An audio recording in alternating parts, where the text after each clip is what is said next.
जीवित पुत्रिका अर्थात जितिया व्रत की कथा। गंधर्वों के राजकुमार का नाम जिमुतवाहन था। वे बड़े उदार और परोपकारी थे। जिमुतवाहन के पिता ने वृद्धावस्था में वानप्रस्थ आश्रम में जाते समय इनको राज सिंहासन पर बैठाया, किंतु इनका मन राजपाट में नहीं लगता था। वह राज्य का भार अपने भाइयों को छोड़कर स्वयं वन में पिता की सेवा करने के लिए चले गए। वन में ही जिमुतवाहन ने मलयवती नामक राजकन्या से भेंट हुई और दोनों में प्रेम हो गया। एक दिन जब वन में भ्रमण करते हुए जिमुतवाहन काफी आगे चले गए, तब उन्हें एक वृद्धा विलाप करते हुए दिखी। पूछने पर वृद्धा ने रोते हुए बताया कि मैं नागवंश की स्त्री हूँ, मुझे एक ही पुत्र है। पक्षीराज गरुड़ के कोप से मुक्ति दिलाने के लिए नागों ने यह व्यवस्था की है कि वे गरुड़ को प्रतिदिन भक्षण हेतु एक युवा नाग सौंपते हैं। आज मेरे पुत्र शंखचूड़ की बलि का दिन है।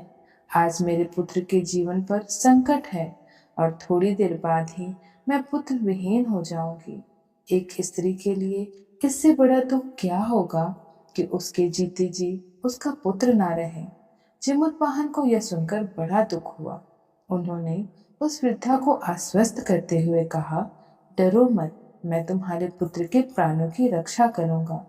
आज उसके स्थान पर मैं स्वयं को गरुड़ के सामने लाल कपड़े में ढककर वंधशिला पर लेटूंगा, ताकि गरुड़ मुझे खा जाए पर तुम्हारा पुत्र बच जाए। इतना कहकर जिमुतवाहन ने शंखचूड़ के हाथ से लाल कपड़ा ले लिया और वे उससे लपेटकर गरुड़ को बलि देने के लिए चुनी हुई वधशिला पर लेट गए। नियत समय पर गरुड़ बड़े वेग से आए और वे लाल कपड़े में ढके जिमुतवाहन को पंजे में दबोच कर पहाड़ के शिखर पर जाकर बैठ गए।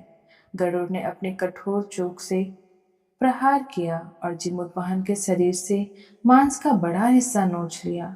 इसकी पीड़ा से जिमुतवाहन की आंखों से आंसू बह निकले और वह दर्द से कराहने लगे। अपने पंजों के जकड़े प्राणी के आंखों से आंसू और मुंह से कराह की आवाज सुनकर गरुड़ बड़े आश्चर्य में पड़ गए, क्योंकि ऐसा पहले कभी न हुआ था। उन्होंने जिमुतवाहन से उनका परिचय पूछा। जिमुतवाहन ने सारा किस्सा कह सुनाया कि कैसे एक स्त्री के पुत्र की रक्षा के लिए वह अपने प्राण देने आए हैं। आप मुझे खाकर भूख शांत करें। गरुड़ उनकी बहादुरी और दूसरे के प्राण की रक्षा के लिए स्वयं का बलिदान देने की हिम्मत से बहुत प्रभावित हुए। उन्हें स्वयं पर पछतावा होने लगा। वह सोचने लगे कि एक यह मनुष्य है जो दूसरे के पुत्र की रक्षा के लिए स्वयं की बलि दे रहा है, और एक मैं हूँ जो देवों के संरक्षण में हूँ किंतु दूसरों के संतान की बलि ले रहा हूँ। उन्होंने जिमुतवाहन को मुक्त कर दिया। गरुड़ ने कहा, हे उत्तम मनुष्य, मैं तुम्हारी भावना और त्याग से बहुत प्रसन्न हूँ। मैंने तुम्हारे शरीर पर जो घाव किए हैं उसे ठीक कर देता हूँ। तुम अपनी प्रसन्नता के लिए मुझसे कोई वरदान मांगो। राजा जिमुतवाहन ने कहा कि हे पक्षीराज, आप तो सर्वसमर्थ हैं। यदि आप प्रसन्न हैं और वरदान देना चाहते हैं तो आप सर्पों को अपना आहार बनाना छोड़ दें। आपने अब तक जितनों के प्राण लिए हैं उन्हें जीवन प्रदान करें। गरुड़ ने सबको जीवन दान दे दिया और नागों की बलि ना लेने का वरदान भी दिया। इस प्रकार जिमुतवाहन के साहस के आगे नाग जाति की रक्षा हुई।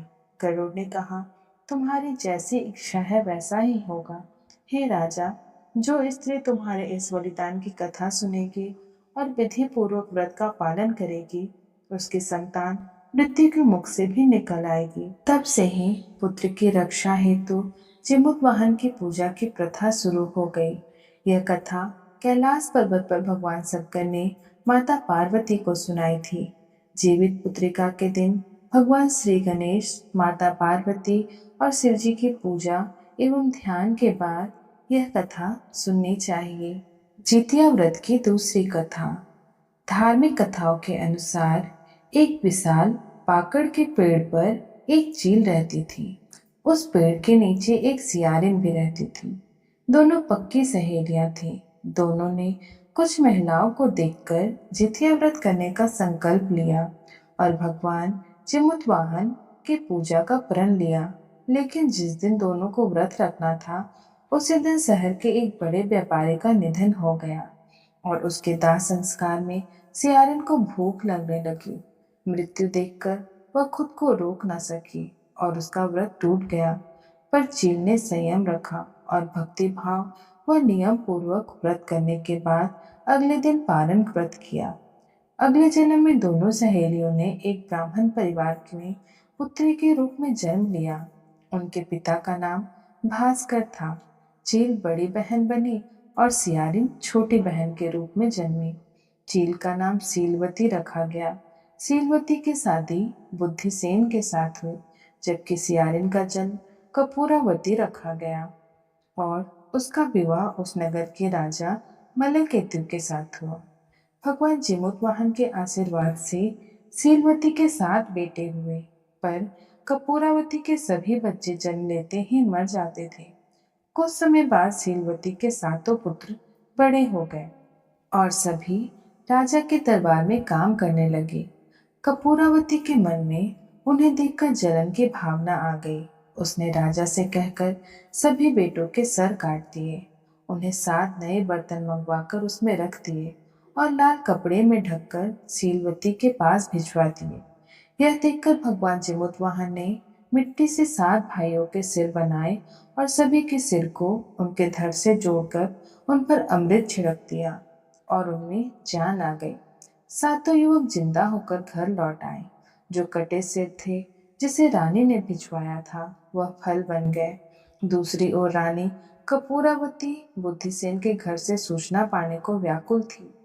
जब काफी देर तक कोई सूचना नहीं आई तो कपूरावती खुद बड़ी बहन के घर आई। वहां सबको जिंदा देखकर वह सन्न रह गई। जब उसके होश आया तो उसने सारी बात अपनी बहन को बताई। कपूरावती को अपने किए पर पछतावा हुआ। भगवान जिमुतवाहन की कृपा से सीलवती को पिछले जन्म की बातें याद आ गई। वह कपूरावती को उसे पाकड़ के पेड़ के पास ले गई और सारी बात बताई। कपूरावती बेहोश हो गई और मर गई। जब राजा को इसकी खबर मिली तो उन्होंने उसी जगह पर जाकर पाकड़ के पेड़ के नीचे कपूरावती का दाह संस्कार किया।